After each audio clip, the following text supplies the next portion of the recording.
சுதர்சன குழந்தை சுடும் தோசை. இதுபோல் தோசை சுற்றுறீங்க. பெரட்டி கீழே போடக்கூடாது. ஏண்டா தலையை அனுப்பிட்டுக்கிட்டே தோசை யாரும் சுடுவாங்களாடா?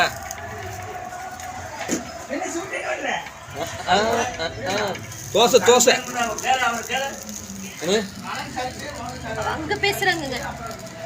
பரவாயில்லையே. சுதர்சனா தோசை சுட்டீங்க, வாழ்த்துக்கள். அப்படி காட்டிய திருப்பி காமிங்க. தோசை சுட்டு காண்டிய காமிடா திருப்பி. உன் தோசை சுட்டு தெரியுமாடா முத? டேய் சொல்ற தெரியுமா? சத்தமா சொல்லுது தெரியுன்னு.